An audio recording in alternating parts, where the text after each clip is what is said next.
The saga continues, ladies and gentlemen. The Xbox and the Activision situation has been 10 times wilder than Johnny Sins movies. Everybody's talking about it, and there's a lot that happened that I missed because of GTA 6 news and the Modern Warfare 2 news. And let me tell you, man, Satya Nadella, or Satya Nadella came out recently. My bad for butchering, and this is what he says. So if this is about competition, let us have competition.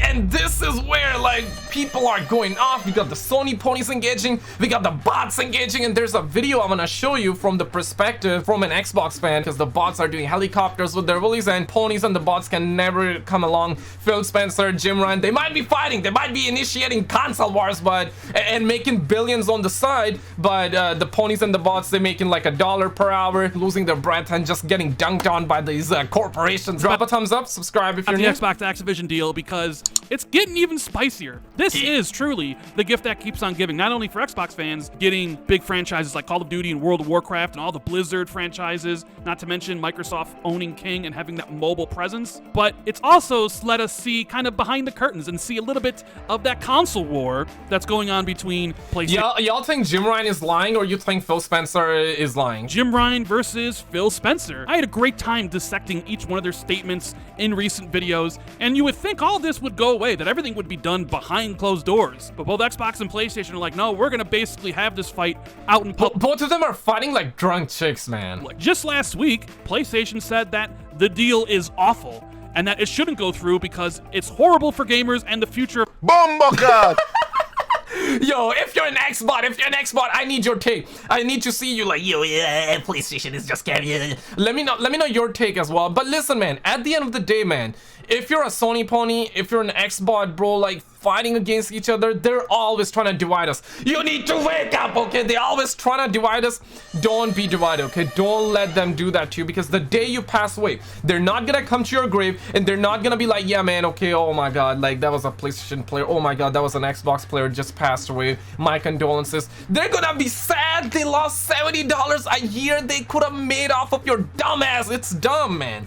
But let's continue the video. The industry, pretty much the worst thing you could possibly say about this. Clearly, Sony is trying to get the deal blocked. They don't want Microsoft to own that franchise. They don't want the extra competition it would bring from Xbox. Well, today we had somebody else throw in their hat into the arena, and that's someone bigger than Phil Spencer. It is the Microsoft CEO Satya Nadella. So let's read what Satya had. Satya Nadella, I called him Nutella, bro. And this comes to us from Bloomberg, and he goes on to say, quote, "For us in gaming, we have one goal: to bring more games to more gamers on all platforms and provide more choice for publishers and developers everywhere." For toxic gamers, bruh. For toxic gamers. And I would genuinely want to know your take. One, if you think the deal will get blocked. Two, if you think the deal will not get blocked. I'm leaning towards it's not gonna get blocked, but you imagine it does for some weird reason. Because back in January, February, this news broke. Was massive news, right? Just a week ago, GTA 6 hacker leaked the gameplay, right? Another massive news. And if this happens, this is gonna be a triple. This is gonna be a triple nuke. Everything we're doing with our content, our subscription services, our cloud and community really is about driving that choice and opportunity. We feel very, very confident. Of course, any acquisition of this size will go through scrutiny, but we feel very, very confident that will come out. We're number 4 or number 5, depending how you count in gaming. In fact, the number 1 player in this case, Sony, even in this period, has acquired 3 companies. So if this is about competition, let us have competition. The fact that Sony is number 1, Sony number 1, motherfuckers. I feel like Nintendo is number 1, but either way, though, Sony's number 1 or number 2, and Xbox is like number 3, maybe number 5. That's what they're officially saying, and they're using it. Man, listen, Xbox is really playing their cards right. They got Game Pass happening, and when you look at what like Jim Ryan is doing, listen, full disclosure, I play on Sony ponies. I grew up with Sony ponies. My daddy bought me PlayStation 2 when I was a young kid. Do not blame me for being a Sony pony, okay? PlayStation 4 era was so good. PlayStation 3 era was so good.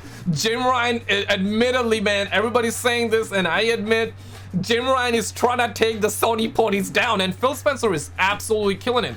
Now, if you're an Xbox, don't laugh, okay? Don't start doing helicopters with your release, because this can come to you guys as well. The second Phil Spencer is no longer the CEO, whenever the new CEO comes out, he might do similar things to what Xbox did during Xbox One and brought Xbox One to the effing ground. 360 was killing it, PlayStation 3 was killing it. Then we actually had what, PlayStation 4 and Xbox One. And Xbox One with the DRMs, Kinect cameras, and no use games. They made a massive mistake. And now Jim Ryan, $70 Last of Us remake. I mean, damn, bro. And I don't have the video of this interview, so if you do see it online, make sure you note Satya's kind of sly smile when he says that if this is about competition, let us have competition. Randall Thor is definitely having a field day right now. So the whole beginning of the statement is clearly PR about how Xbox is doing all these great things and giving choice to developers and all this stuff, right? It's about console, PC, Game Pass, etc., etc., etc. But where it gets there to the end, where they repeat the mantra that, like, listen, we're like number 4, number 5 in terms of gaming revenue. We're just a small-time player. And this is actually hilarious. But it's true though. What they're saying is true. As Microsoft Xbox division, they're number 4, number 5, okay? But in terms of like actual Microsoft, the shiza, the amount of shiza they own, Windows PC, the clouds, they are number 1. They're a $1 trillion company. Sony is not number 1 in that aspect, but Sony is number 1. Number 1, maybe number 2 in terms of console, but they are definitely playing their cards right, bro. Like, the spice is crazy. As I mentioned before, Microsoft has usually always been 3rd place in the console race. Sony's typically always been number 1. In fact, they've usually dominated the space. So, to see Satya come out and be like, listen, we're not number 1, you know, we're number 5, and the number 1 player, Sony, well, they're going out and making acquisitions of their own, bolstering their own studios, getting more exclusive games, even though I guess, is Sony really number 1? Sure, they're the number 1 console platform. Oh, this is gonna be spicy. Though, are they really, because Nintendo Switch exists? He says, depending how you count. You gotta pump the brakes. Damn, and damn. And it's kind of true though. That's what I was saying, man. Like, Sony might not be number 1. Nintendo might be number 1 in the. Oh, these Japanese homies be crazy, man. Right? Because usually Tencent, if you sort by gaming revenue, is number 1. But I guess Sony would be number 1 when it comes to platform holders. But either way, he's saying, look. Sony's out here making moves, acquiring things. We're trying to do the same. And I love this at the end here. So if this is about competition, let us have competition. Because as I've said before in my videos, I think it's pretty clear as day that Sony doesn't want true competition from Xbox. Damn. Sure, they don't mind the competition that Xbox was bringing. This is this is the debate that I'm seeing like a lot of people have, right? And it's quite true though. Sony, they do acquire a lot. They do get a lot of acquisition. Absolutely. They turn a lot of studios into like first-party studios that make a lot of exclusive games, but they never go out of their way to actually buy big companies like Activision. Now, I do know some people would be saying like, well, really, Sony, they don't even have the money to. And it's true though. You're right. You're right. But the argument still remains, man, and it's a fact. Sony does buy studios, but they don't buy massive studios. They just make like smaller things exclusive. One mode in Call of Duty for a year, right?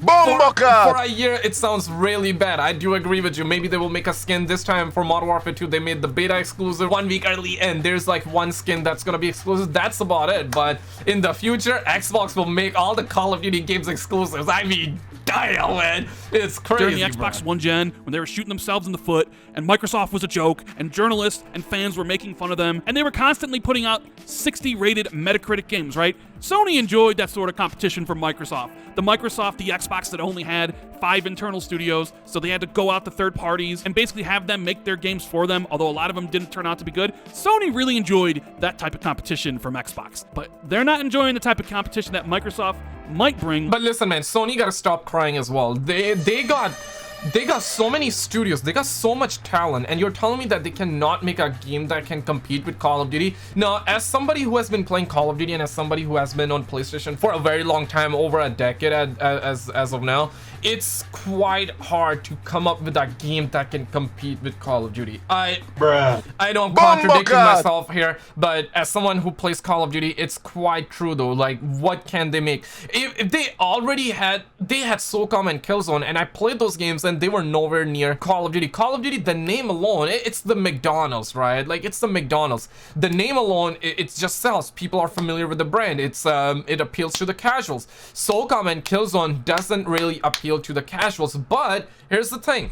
If SOCOM and Killzone was still alive to this day, if they were still making sequels for that game, they would have had their feet on the ground. They would have had that name branding all over PlayStation. Maybe once Call of Duty goes away from PlayStation, they would have had SOCOM and Killzone at a level where maybe they're not gonna lose that many players. But Call of Duty, man, it's a massive franchise. Like, I know people complain. People are still complaining, like, Call of Duty sucks, skill-based matchmaking, red dots in the minimap. And yeah, I'm also in the favor of no skill-based matchmaking and red dots coming back on the minimap. I agree, like, they have been dunking on the community. They came out, they said that we're listening to your feedback. 2 days later, they said that we're not gonna be listening to your feedback. Get momo. They're ignoring the feedback.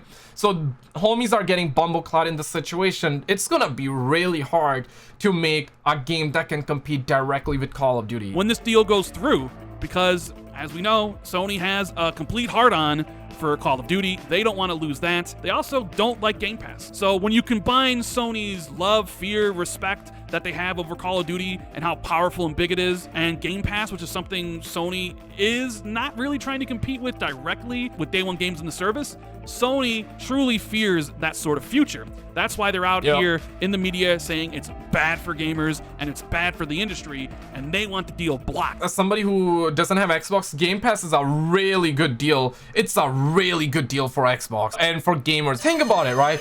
Would you rather pay $70 for a game or $15 a month to have like hundreds and hundreds of games? Now, surely, if the only game you're gonna play is Call of Duty, then it's way better that you purchase that game for $70, because after like 5-6 months it's gonna break even. And if you're playing Call of Duty for like 6 months, 7 months, a year plus, then surely Game Pass is gonna get up to like $120, $180 a year versus $70. And you can actually, you know, $7 is gonna be way better. But if you're a gamer that want to play Call of Duty, you want to play other games, you want to play the older games, the new games that are gonna be coming out, $15 a month, it's an amazing deal, right? But to counter this really quickly, because I've been seeing this go around as well, if they do subscriptions, the quality will go down. And in a way, that's kind of true as well, because let's be real, if it's really cheap, if the entry price is very cheap, the quality will certainly go down. But if the player base keeps on going up, if the subscription numbers keeps on going up for Game Pass,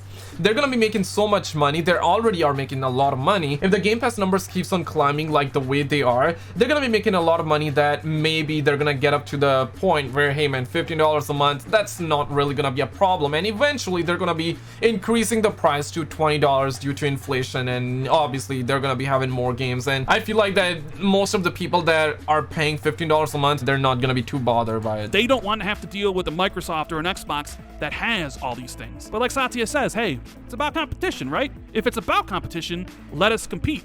Because he knows, you all listening here know, that Sony is on the phone telling the Brazilian Commission, the FTC, EU, CMA, whoever will listen, that this is bad for gaming. This is bad for competition because it's bad for them. So he's essentially throwing a little shade Sony's way. And you know what? And to be honest, man, Jim Ryan is gonna try, and they should try. PlayStation is gonna try to stop it. You know, Xbox is gonna try to get it. This is how it works. This is business after all. They're gonna try their hardest, and I'm here for the entertainment. I'm here for that drama, man. Ladies and gentlemen, some of the massive, I mean, damn, GTA 6 hacker, leaker ended up getting arrested. We got a wild video. Click on this video on the screen, subscribe, and I will see you there.